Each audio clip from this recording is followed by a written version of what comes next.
शुरू करें। जय हिंद। 3 क्वेश्चन से शुरू करते थे, 3 क्वेश्चन से फिर शुरू करें।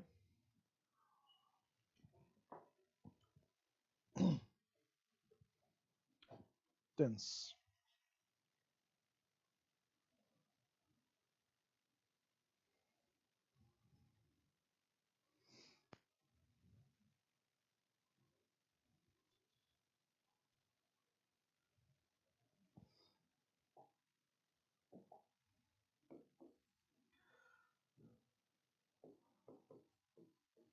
These tests show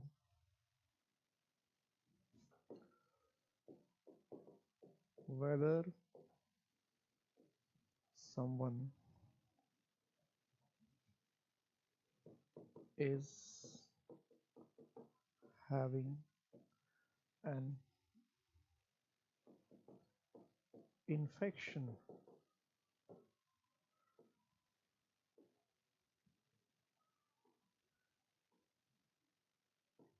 A, B, C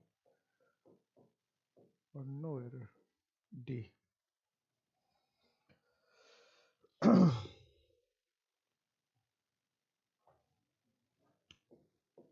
Second, when I fail to solve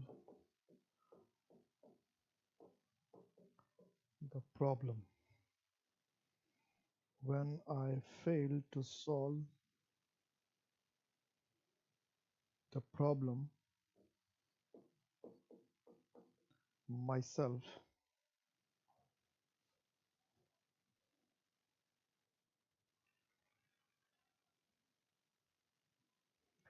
I unhesitantly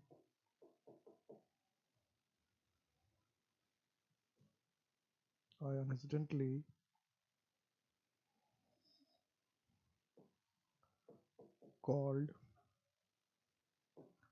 for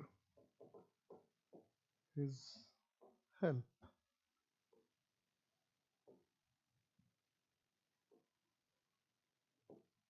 A, B, कोई गलती D. Third,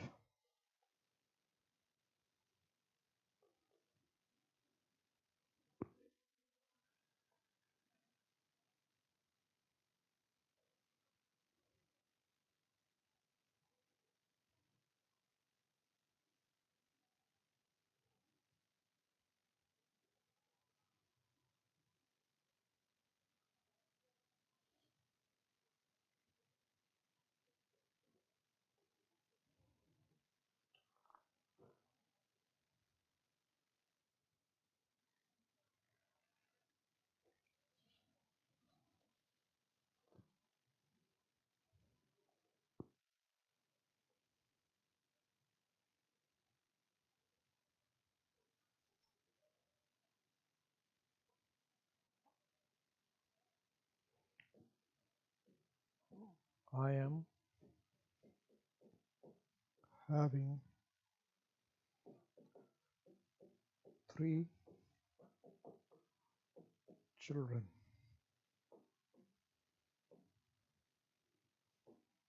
A, B, C और कोई गलती नहीं तो नो एरर। ये रहे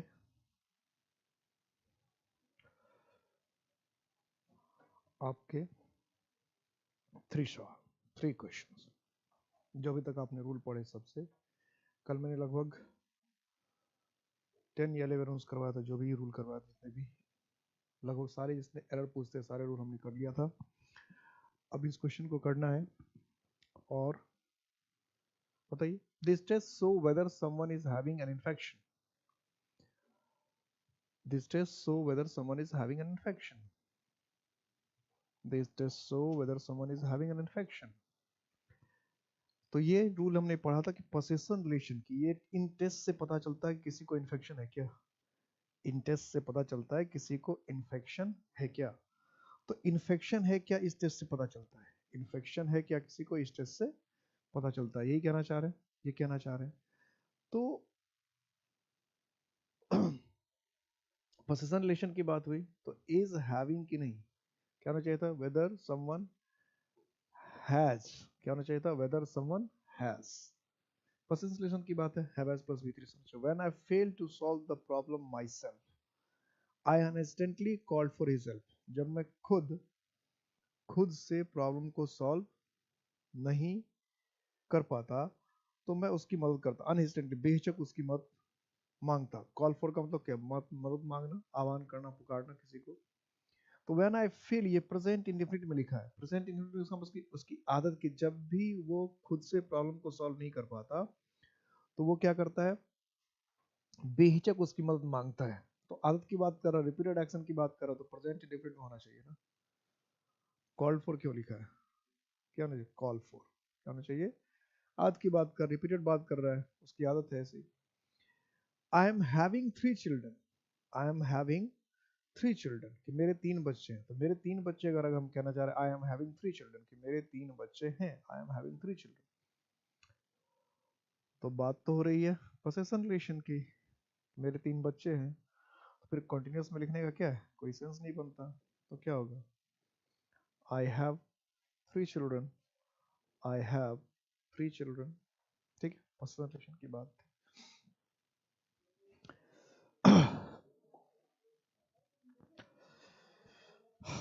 अब बात करते हैं चैप्टर के प्रेजेंट इंडेफिनिट के कई रूल्स हमने लिखे थे, 10-11 जो भी लिखे होंगे, जिससे एरर बनते हैं डायरेक्ट, जिससे सीधा एरर पूछता है। इतने रूल वो है जिससे कि सीधा का सीधा डायरेक्ट एरर बनता है। एक रूल और है जिससे बार बार एरर बनता है, उसको भी ध्यान रखना चाहिए, वो है टाइम क्लॉज या कंडीशन क्लॉज। मतलब कोई ऐसा क्लॉज का मतलब बता रखा है, क्लॉज का मतलब होता है part of sentence which have its own subject and verb. Sentence का वो पार्ट, वो हिस्सा इसका अपना सब्जेक्ट और वर्ब होता है, अपना सब्जेक्ट और वर्ब होता है, उसको हम क्या कहते हैं, उसे क्या कहते हैं, क्लॉज कहते हैं। सेंटेंस का ऐसा पार्ट इसमें खुद का सब्जेक्ट हो, खुद का वर्ब हो, लेकिन वो सेंटेंस में हो, सेंटेंस का पार्ट होता है क्लॉज। तो ऐसा कोई क्लॉज ये जो कि कंडीशन बता रहा है या टाइम बता रहा है, ऐसा क्लॉज जनरली आपको शुरू होगा व्हेन से, बिफोर से शुरू होगा, ध्यान रखेंगे, आफ्टर से, एज से, इन केस से, इफ से, अनलेस से, अनटिल से। ये सब वर्ड है जो बताता है कि आपको सामने वाला क्लॉज जो है, ये मतलब इस इन वर्ड से, ध्यान ये रखना कि इन वर्ड से अगर सेंटेंस कोई क्लॉज शुरू होता है तो वो टाइम क्लॉज या कंडीशन क्लॉज हो सकता है। टाइम क्लॉज या कंडीशन क्लॉज जो है, अनलेस है, अनटिल है, ये प्रेजेंट इंडेफिनिट में होना चाहिए। किसमें होना चाहिए, प्रेजेंट। ये सारे रूल तो प्रेजेंट इंडेफिनिट के पढ़ रहे हैं, जबकि हिंदी में इस तरह के सेंटेंस नॉर्मली फ्यूचर में हो सकते हैं। सोचने की बात यही है कि हिंदी में इस तरह के सेंटेंस फ्यूचर में हो सकते हैं, और एरर में बार बार पूछता है। एरर की हिंदी में हम लोग फ्यूचर बोलते हैं, जब वो आएगा तो मैं उससे मिल लूंगा, उससे मिलकर मैं बता दूंगा। तो ये सब कंडीशनल सेंटेंस हुआ, जब मैं उससे मिलूंगा तुम्हारा नाम, तुम्हारे विषय में पूछूंगा, तो जब उससे, या जब तुम दिल्ली पहुंच जाना तो मुझे कॉल कर लेना। तो इसी तरह के सेंटेंस को हम कहते हैं टाइम क्लॉज, कि जब दिल्ली पहुंचोगे तब मुझे कॉल करना। यानी टाइम या क्लॉज के कंडीशन क्या है कि दिल्ली पहुंचने के बाद कॉल करना, उससे पहले नहीं। जब स्टेशन पहुंच जाना तो मुझे कॉल कर लेना। तो आप टाइम की बात कर रहे हैं कि जब कब कॉल करना, जब वो स्टेशन पहुंचेगा तब कॉल करना है, जब स्टेशन पहुंचेगा तब कॉल करना है, यही बात है। तो ये टाइम हुआ या कंडीशन हुआ। तो टाइम या कंडीशन की अगर हम बात कर रहे हैं तो टेंस हमारा क्या होना चाहिए, प्रेजेंट इंडेफिनिट होना चाहिए। हिंदी में क्या करेगा, फ्यूचर में बात करेगा, या हो सकता है फ्यूचर के अलावा कोई और टेंस भी यूज कर दे। हिंदी में फ्यूचर के अलावा कोई और टेंस भी यूज कर दे, ऐसा भी पॉसिबल है, ऐसा भी करते हैं। जैसे हमने कहा, I shall inform you when I shall reach the station, कि मैं तुम्हें खबर कर दूंगा जब मैं स्टेशन पहुंचूंगा। मैं तुम्हें खबर कर दूंगा जब मैं स्टेशन पहुंचूंगा। मैं तुम्हें खबर कर दूंगा जब मैं स्टेशन पहुंचूंगा।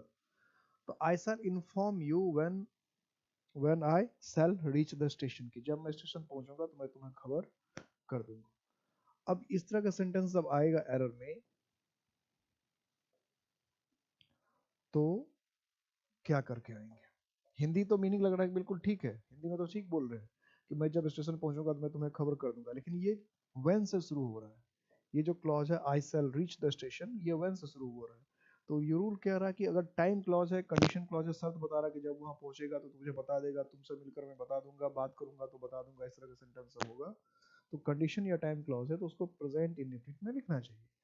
तो आई शैल, ये जो शैल है ये नहीं होगा।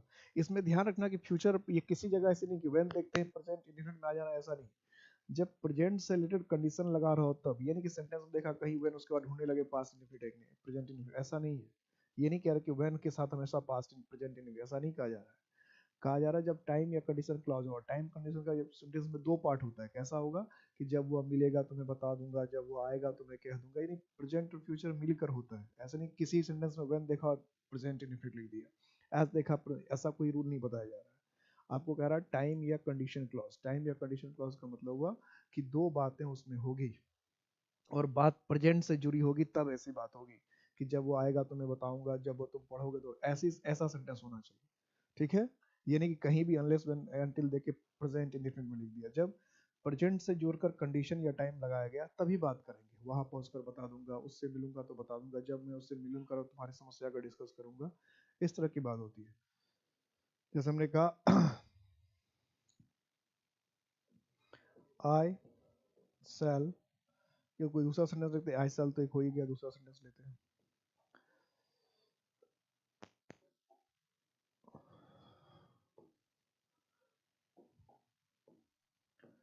we shall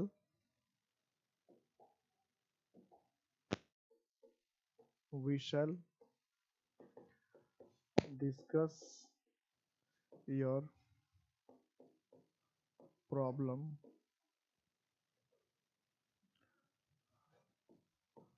after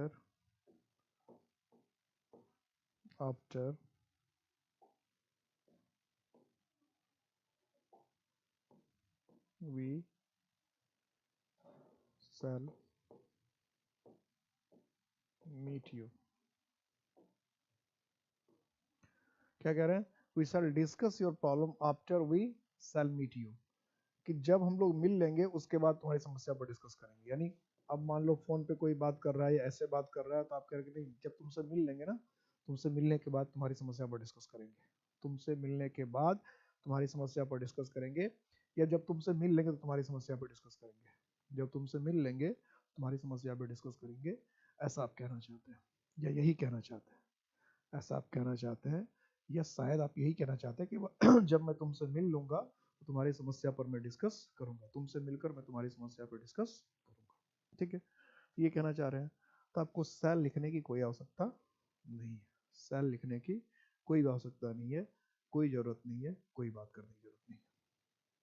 क्लियर है? समझ में आ रही बात? ओके। अब आगे क्या करना है उसे देखना है कि स्ट्रक्चर की बात करेंगे हम लोग। सबसे इंपॉर्टेंट इसमें क्या होता है? स्ट्रक्चर।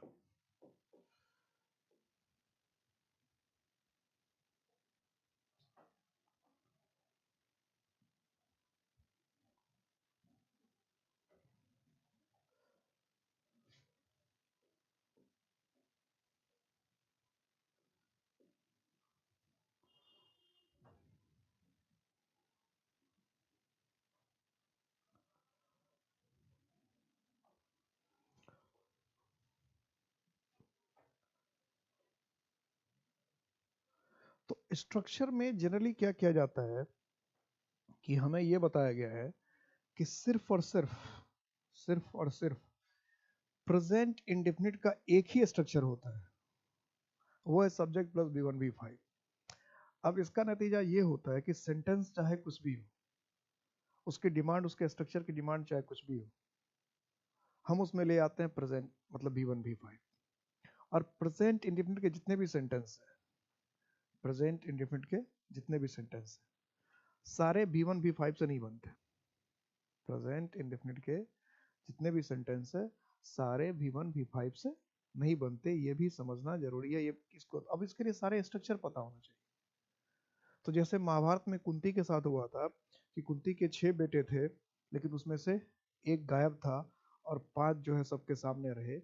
इसी तरह से आपके साथ भी अब हो गया है, आप भी मॉडर्न महाभारत के कुंती ही हैं सभी के सभी। और उसके चूंकि आप मॉडर्न महाभारत है तो आपके साथ बिल्कुल उल्टा हो गया। कुंती के साथ क्या हुआ कि उसके 6 बेटे थे, 5 पूरी दुनिया जानती थी, एक छुपा हुआ था। आपके साथ उल्टा क्या हुआ कि आपके 5 बेटे छुपे रह गए, आपके एक ही बेटे को दुनिया जान रही है।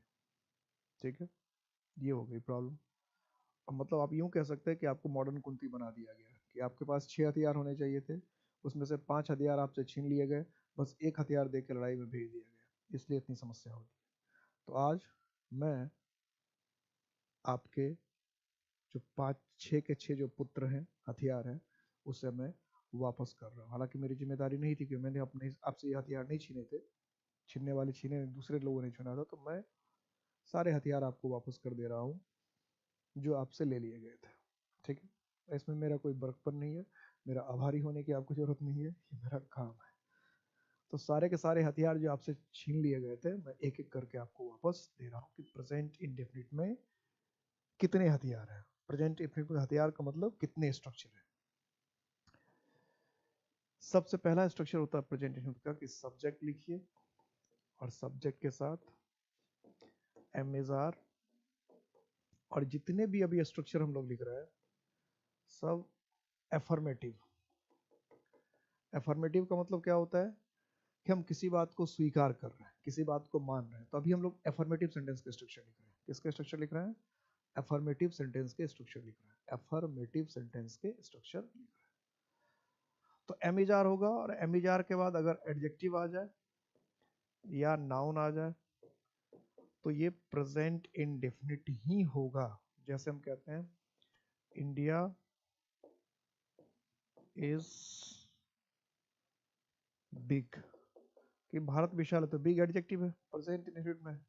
आपने कहा यू आर अ बॉय, तो ये भी प्रेजेंट इंडेफिनिट में। आपने कहा the earth is round, the sky is blue, the sun is hot, the moon is cold, सब में एमिजार आ रहा है, और एमिजार के बाद नाउन या एडजेक्टिव आ रहा है, तो सब के सब क्या है?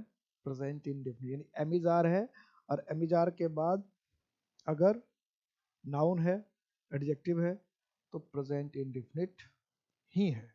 नाउन और एडजेक्टिव है तो प्रेजेंट इंडेफिनिट ही है, और कुछ नहीं है। एक स्ट्रक्चर क्लियर हो गया, एक स्ट्रक्चर हुआ है।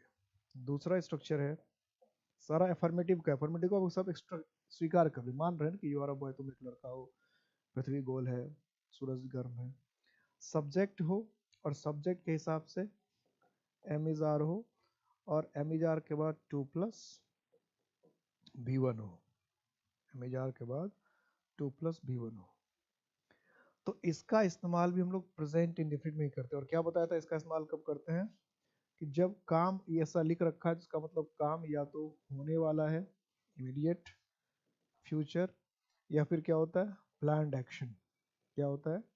Planned action. ये दोनों स्ट्रक्चर का इस्तेमाल, इस स्ट्रक्चर का इस्तेमाल या तो जो काम पहले से आपने तय कर रखा है, शेड्यूल कर रखा है, उसके लिए इस्तेमाल करते हैं, प्लान्ड एक्शन कहेंगे। या फिर दूसरा काम क्या होता है, दूसरी इसकी आवश्यकता क्या है? तो दूसरी इसकी आवश्यकता है कि हम इसका इस्तेमाल करते हैं किसके लिए? तो दूसरा इसका काम है इमीडिएट फ्यूचर। अब चाहे इमीडिएट फ्यूचर कहिए चाहे प्लान्ड एक्शन कहिए, दो अलग अलग शब्द लगते हैं लेकिन बात एक ही है। ठीक है, दो अलग अलग शब्द लगते हैं कि प्लान्ड फ्यूचर है इमीडिएट, प्लान्ड एक्शन है इमीडिएट है। तो मतलब जो काम अभी हुआ नहीं, आपने तैयारी करके रखा था, प्लान करके रखा था, अभी हुआ नहीं था, और अब जस्ट होने वाला है। आपने तैयारी करके रखा, प्लानिंग करके रखा, अभी तक हुआ नहीं था, अब जस्ट उसके शुरू होने का समय है, तो इस स्टेटमेंट का इस्तेमाल करते हैं। तो एमिजार प्लस 2 प्लस V1 का इस्तेमाल करें, इसका मतलब काम आपने सोच रखा था, प्लान करके रखा था, अभी तक हुआ नहीं था, अब होने वाला है। ठीक है, या सिंपल सा आपको ये कहा जा रहा है कि अगर आपको ये बताना है कि आपने कुछ सोच कर रखा था, पहले से तैयारी करके रखी थी, अभी तक वो काम हुआ नहीं था, और जो सोच कर आपने रखा था वो काम बस अब होने ही वाला है। जो सोच कर आपने रखा था वो काम अब बस होने ही वाला है। ठीक है, तो उसको हम लोग कहाँ लिखते हैं? प्रेजेंट इंडेफिनिट में। कहाँ रखते हैं? प्रेजेंट इंडेफिनिट में।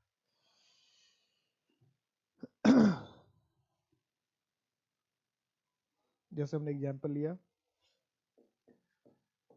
he is to go, he is to go, वह जाने वाला है, he is to go, तो इसका मतलब वो गया नहीं है, जाने वाला है। I am to cook, इसका मतलब मैंने अभी खाना बनाया नहीं है, खाना बनाने वाला, अभी बनाया नहीं है, खाना बनाने वाला, I am to cook। Next structure है, तीसरा स्ट्रक्चर है, सब्जेक्ट होता है, हैव, हैज होता है, प्लस नाउन होता है। ये जो स्ट्रक्चर है, इस स्ट्रक्चर का इस्तेमाल करते हैं हम अगर हमको पोसेशन बताना है, रिलेशन बताना है, या ऑनरशिप बताना है। पोसेशन, रिलेशन और ऑनरशिप बताना है। पोसेशन, रिलेशन या ऑनरशिप बताना है। Have, has plus noun, possession, relation या ऑनरशिप। तो पोसेशन बताना हो, रिलेशन बताना हो, ऑनरशिप बताना हो, तो हम इसका इस्तेमाल कर सकते हैं। पोसेशन, रिलेशन, ऑनरशिप में हम इसका इस्तेमाल, यानी अधिकार समझ, यानी हैव, हैज प्लस नाउन का इस्तेमाल करना है। या आप ये समझ ले कि आपको अधिकार बताना है, आपको संबंध बताना है, अधिकार बताना है, संबंध बताना है, तो आप सारे स्ट्रक्चर को छोड़कर हैव, हैज का इस्तेमाल कर लिए, नाउन का इस्तेमाल कर लिए, बात बन जाएगी। किसी चीज पर स्वामित्व दिखाना है आपको, किसी चीज पर आपको अधिकार दिखाना है, तो आप हैव, हैज प्लस नाउन का इस्तेमाल कर ले। ठीक है, हमने कहा a table has 4 legs, कि टेबल के 4 टांगे होती है। हमने कहा a cow has 4 legs। हमने कहा India has 28 states। India has 28 states। तो भारत के पास 28 स्टेट है, 28 राज्य। India has 28 states, India has 28 states.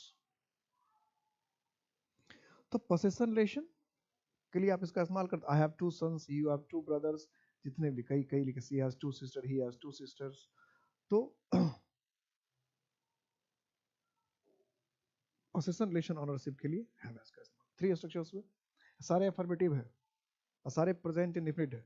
Difference क्या है कि एमिजार के बाद यहाँ 2 प्लस V1 है, या हैव, हैज के साथ नाउन है। अगर वर्ब का थर्ड फॉर्म होता, वर्ब का थर्ड फॉर्म होता तो फिर अलग टेंस होता। सिर्फ हैव, हैज इस बात की गारंटी नहीं है, या एमिजार इस बात की गारंटी नहीं है कि टेंस प्रेजेंट परफेक्ट ही होगा या प्रेजेंट कॉन्ट। पहले हम लोग मान के चलते थे अगर एमिजार है, एमिजार अगर है और तो प्रेजेंट कॉन्टिन्यूस, प्रेजेंट इंडेफिनिट हो ही नहीं सकता है। या हैव, हैज अगर है तो प्रेजेंट इंडेफिनिट हो ही नहीं सकता है। तो पहले इस झांसे से बाहर आ जाना है कि एमिजार के साथ नाउन है तो प्रेजेंट इंडेफिनिट ही है, एमिजार के साथ 2 प्लस V1 है तो प्रेजेंट इंडेफिनिट ही है, हैव, हैज है उसके साथ नाउन है तो प्रेजेंट इंडेफिनिट ही है। 3 स्ट्रक्चर हुआ, 3 बेटे आपको मिल गए अपने, खुश जश्न मनाइए, सेलिब्रेट कीजिए। चौथा बेटा मैं आपको वापस कर रहा हूँ, subject have, has plus 2 plus V1। अब समझना ये था कि सेम स्ट्रक्चर है, सेम स्ट्रक्चर है, सिर्फ हैव, हैज की जगह एमिजार था। तो हैव, हैज की जगह एमिजार था, हैव हैज की जगह एमिजार अगर था तो वो इमीडिएट फ्यूचर था। अब हैव, हैज के साथ आपके क्या है, 2 प्लस V1 आ रहा है, तो ये बताता है कंपल्सन। क्या बताता है ये, क्या बताता था? कंपल्सन। एक्सटर्नल कंपल्सन, बाहरी दबाव। ये हमने लिखा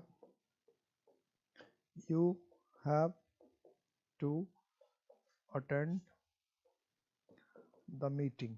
तो you have to attend the meeting अगर हम कहते हैं तो हमारा कहने का सेंस है कि मीटिंग तो तुम्हें अटेंड करना ही पड़ेगा, मीटिंग तो तुम्हें अटेंड करना ही पड़ेगा। You have to attend the meeting, meeting को तुम्हें अटेंड करना ही पड़ेगा, you have to attend the meeting. तो ये तो है कंपल्सन बता रहे हैं। हमने कहा ही हैज टू पे द फाइन। तो ही हैज टू पे द फाइन अगर हम कहते हैं इसका मतलब क्या कह रहे हैं कि भाई उसे तो जुर्माना देना ही है, वो तो जुर्माना देगा ही देगा, उसे जुर्माना देना ही पड़ता है, यानी मजबूरी है, बच नहीं सकता है। ठीक है, तो कोई भी काम अगर हम एक्सटर्नल कंपल्सन में करते हैं, फोर्स में करते हैं, दबाव में करते हैं, मजबूरी में करते हैं, बाध्य होकर करते हैं, या जो करना जिससे हम स्केप नहीं कर सकते, वो हमारा क्या है have as plus two plus B one से बोला जाएगा। तो इतनी कहानी थी। इसके अलावा भी मैंने एक रूल आपको नहीं बताया था प्रेजेंट इंफिनिट का, रूल हम अभी भी यूज कर लेंगे क्योंकि उससे एरर नहीं बनता था, लेकिन उसका स्ट्रक्चर है तो कोई बात नहीं, अभी यूज करते हैं और रूल भी आ जाएगा। तो एक रूल और आपके बढ़ जाएंगे। तो मैंने आपको बताया था कि सारे रूल मैंने आपको बताए हैं जो जिससे सीधा एरर आती है, जिससे एरर के अलावा कुछ नहीं आता है। तो रूल ऐसे बहुत है प्रेजेंट में, लेकिन हमारा काम होता है जो हमारे एग्जाम में जिससे बात होता है, और आपके एग्जाम के लायक जितनी चीजें थी उससे ज्यादा ही बता दिया है, क्योंकि इतने रूल तो आपने अभी शायद ना देखे हो, और 2-4 ग्रामर की बुक देखेंगे तब इतने रूल मिलेंगे आपको।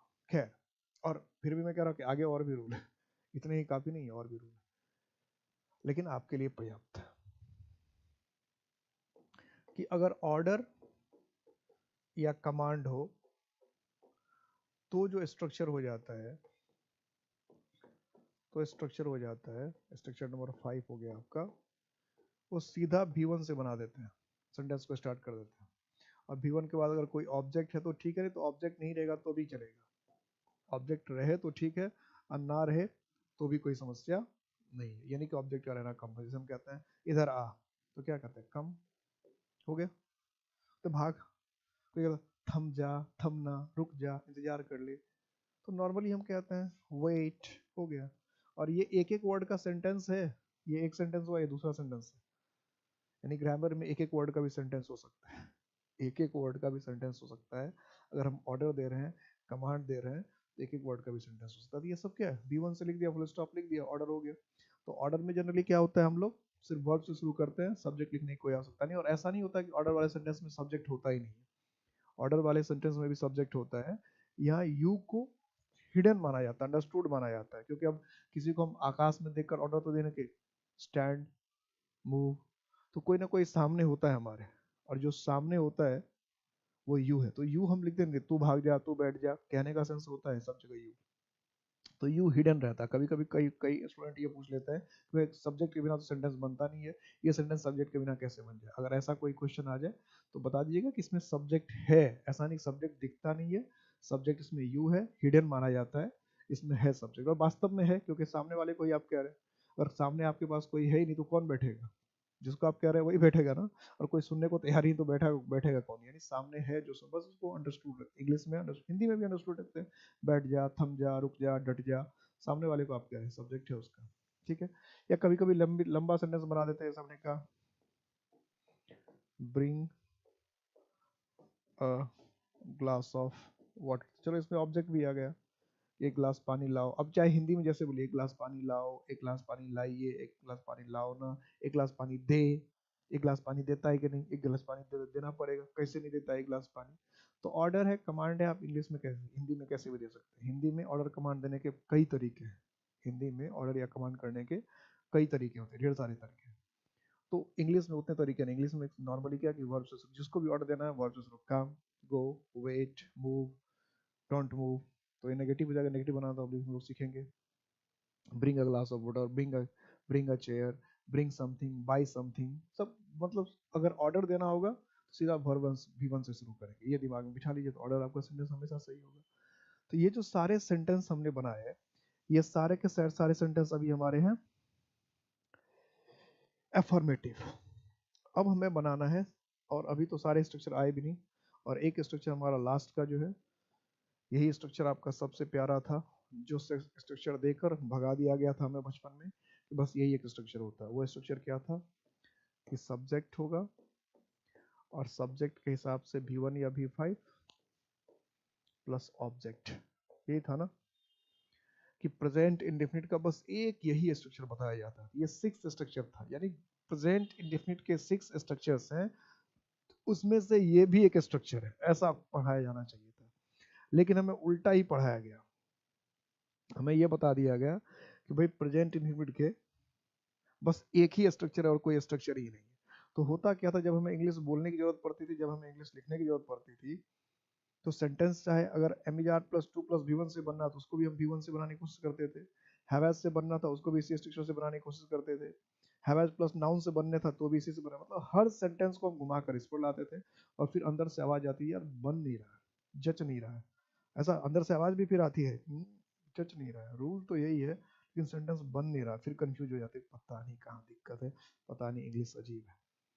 तब समझना ये है कि अगर आपको नेम की क्वालिटी की बात करनी है, जैसे नीला, ब्लू, हरा, बुढ़ा, जवान, ये सब एडजेक्टिव वर्ड पढ़ा चुका हूँ, तो आप एमिजार का इस्तेमाल कीजिए। राम है, रहीम है, मोहन है, सोहन है, डॉक्टर है, इंजीनियर, ये सब नाउन की बात कर रहे हैं, नाउन की बात कर रहे हैं या क्वालिटी की बात कर रहे हैं, इसलिए लिखा था एडजेक्टिव वर्ड नहीं। तो जब आप एडजेक्टिव की बात कर रहे हैं, किसी नाउन के विषय में इन्फॉर्मेशन देने की कोशिश कर रहे हैं, पृथ्वी लाल है कि पृथ्वी गोल है कि पृथ्वी बड़ी है कि पृथ्वी छोटी है कि पृथ्वी दुष्ट है कि पृथ्वी ईमानदार है कि पृथ्वी मेहनती है, तो आप एडजेक्टिव का इस्तेमाल कर रहे हैं ना, तो आप एमिजार का इस्तेमाल कीजिए।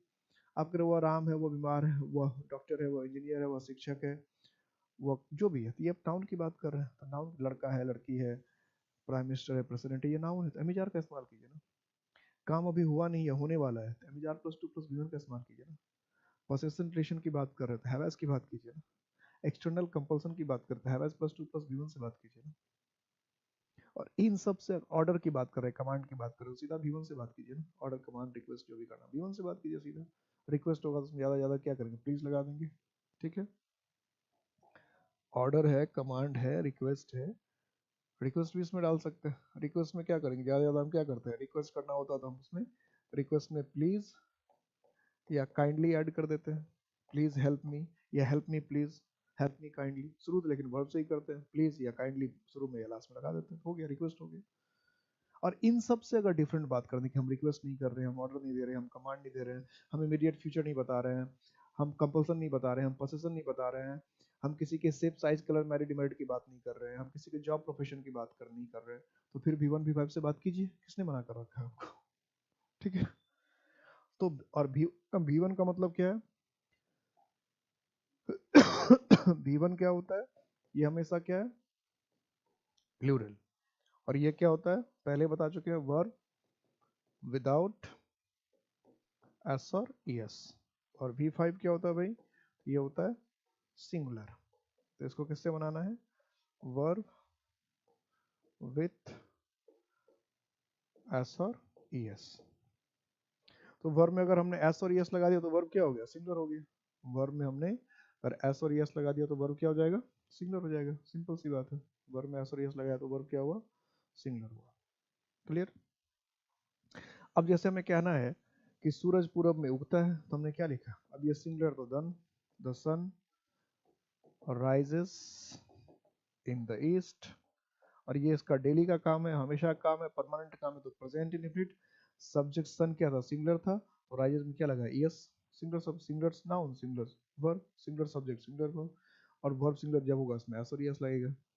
हमने कहा लड़के क्रिकेट खेलते हैं, तो हमने क्या किया, बॉयज प्ले क्रिकेट। तो ये एक तरह से यूनिवर्सल फैक्ट जैसी बात होगी, लड़के क्रिकेट खेलते हैं, जनरलाइज करना चाहते हैं कि लड़के क्रिकेट खेला करते हैं, लड़के क्रिकेट खेलते हैं, ये हम कहते हैं। कोई और बातें हमने लिखी, हमने लिखा, हमने कहा the moon gives cold light, कि चंद्रमा जो है शीतल प्रकाश देती है, ठंडी, ठीक है। अब सूरज का प्रकाश कितना गर्म होता है, अब देखो, लेकिन वही प्रकाश चांद रिफ्लेक्ट करता है तो कितना शीतल बना देता है। चांद की स्पेशलिटी, उसे शीतलता और गर्मी दोनों चाहिए, ये नेचर की स्पेशलिटी है कि नेचर ने अपने आप को एडजस्ट कर रखा है ऐसे। क्या, तो ये सारे जो सेंटेंसेस थे वो अफर्मेटिव थे, एफर्मेटिव बनाना सीख गए। और स्ट्रक्चर से भी एरर आता है, स्ट्रक्चर से भी एरर आता है, जहाँ V1 होना चाहिए वो V5 करते हैं, ये क्वेश्चन में दिखा चुका हूँ। नेगेटिव ठीक से नहीं बनाता है, इंट्रोगेटिव ठीक से नहीं बनाता है, ऐसा क्वेश्चन अभी आने वाला है। इसलिए स्ट्रक्चर को भी ध्यान से पढ़ना पड़ेगा, और जो स्ट्रक्चर यहाँ पढ़ेंगे यही स्ट्रक्चर सारे टेंस पर लागू होगा। इसलिए यहाँ पर स्ट्रक्चर को हम लोग डिटेल से पढ़ेंगे, यहाँ पर स्ट्रक्चर को हम लोग डिटेल से पढ़ेंगे, ताकि अगली बार अगले जब टेंस आए तो उसमें हमें ज़्यादा माथापच्ची ना करना पड़े, सीधा एक स्ट्रक्चर पढ़े उसके बाद अपने आप सारा स्ट्रक्चर बन जाए। इसलिए यहाँ पर स्ट्रक्चर को हम लोग बहुत इत्मीनान से पढ़ेंगे। एक क्लास तो लगी गया, अभी हो सकता है एक क्लास और लगे। अब बात करते हैं हम लोग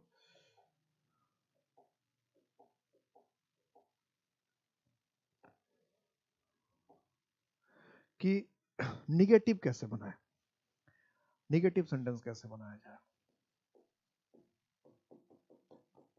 निगेटिव सेंटेंस कैसे बनाया जाए?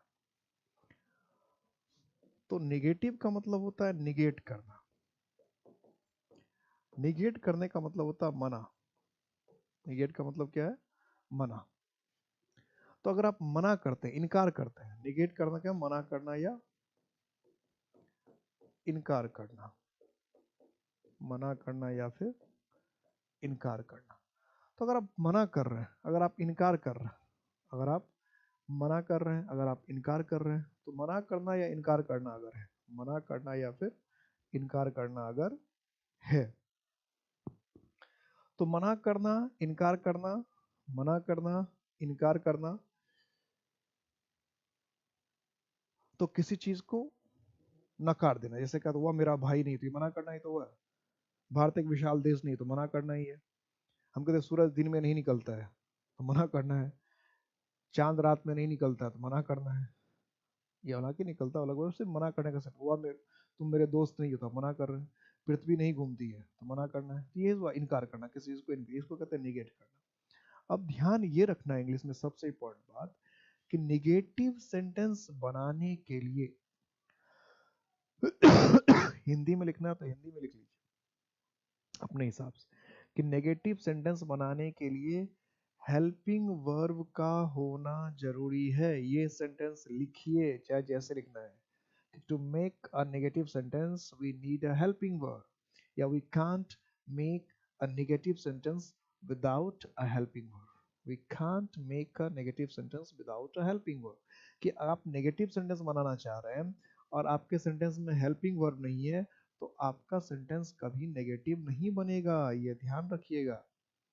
सेंटेंस को नेगेटिव बनाने के लिए हेल्पिंग वर्ब का होना जरूरी है। ये इसलिए जानना जरूरी है कि अगर मान लीजिए किसी सेंटेंस को कल को आप नेगेटिव बनाने जा रहे हैं और उसमें हेल्पिंग वर्ब है नहीं, तो आपने पहले हेल्पिंग वर्ब ढूंढिए। अगर नहीं है उस सेंटेंस में तो लाइए, क्योंकि बहुत सारे ऐसे स्ट्रक्चर हो सकते हैं जहाँ हेल्पिंग वर्ब नहीं होता है, तो आप बाहर से इंपोर्ट करना पड़ता है हेल्पिंग वर्ब। वैसे ही सेंटेंस में सबसे ज्यादा दिक्कत होती है, वैसे ही सेंटेंस में सबसे ज्यादा दिक्कत होती है। तो जो प्रेजेंट इंडेफिनिट के आपने 6 स्ट्रक्चर देखे, उसमें से 4 स्ट्रक्चर ऐसे हैं, इसमें से 4 स्ट्रक्चर ऐसे हैं जिसमें कि ऑलरेडी हेल्पिंग वर्ब है।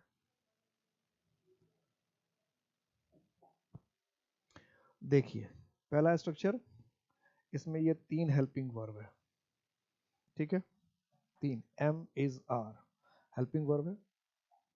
दूसरा structure have has, have has, तो इसका मतलब कि तीसरा स्ट्रक्चर फिर हैव हैज, 2 + V1 तो सेम है, हैव हैज।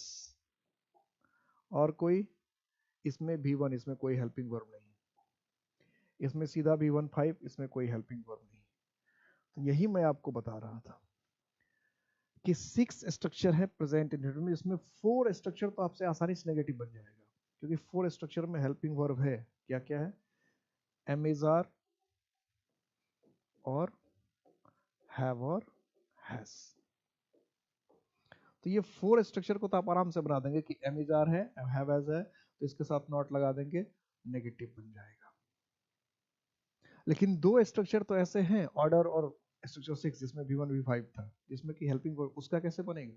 तो पहले जिसका आसानी से बन रहा है उसको बना लेते हैं, फिर उसको भी देखेंगे कि। और मेन कंसेप्ट जो समझना था वो ये समझना था, मेन कंसेप्ट जो समझना था वो कि जब तक हेल्पिंग वर्ब नहीं होगा तब तक हम नेगेटिव किसी टेंस का नहीं बना सकते, किसी सेंटेंस का नहीं बना सकते। यानी नेगेटिव बनाने के लिए हेल्पिंग वर्ब आपको ढूंढना चाहिए और ये दिमाग में बिठा लीजिए। और एग्जाम में यही करेगा, नेगेटिव बना देगा, बिना हेल्पिंग वर्ब बना देगा। ठीक है, यही काम करेगा, गलत सलत हेल्पिंग वर्ब लगा देगा। तो पहले इनका एग्जाम्पल देख रहे हैं। जैसे लिखा आई एम नॉट इल, ये हो गया नेगेटिव। ये हमने कहा he is not a boy, ये भी हो गया नेगेटिव। हमने कहा he is not to go, वह जाने वाला नहीं है। he has not a book, ये भी नेगेटिव हो गया। he has not to go, उसे जाना नहीं पड़ता है, ये भी नेगेटिव हो गया। ठीक है, तो सारा नॉर्मल एमिजार लगा, ही इज नॉट, नॉट लगा दिया, नॉट टू गो, ठीक है, टू बाद में लगाया, बन गया negative. He has not a book, ये भी बना दिया। He has not to go, उसे जाना नहीं पड़ता है। तो ये चार सेंटेंस हमने सीधा, पहले से हेल्पिंग वर्ब था, अगर इज था तो इज के साथ बना दिया, एम था तो एम, जैसे I am not to go, I am not a boy, I am not a teacher, I am not good, I am not tall, I am not dark, जो भी लिखना है वो अपना लिखते गए, बनता गया।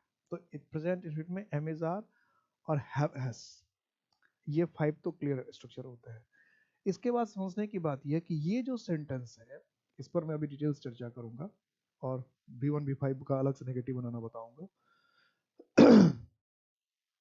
इसको इससे बेटर माना जाता है कि he does not have a book, मतलब ये भी नेगेटिव है, ये भी नेगेटिव है।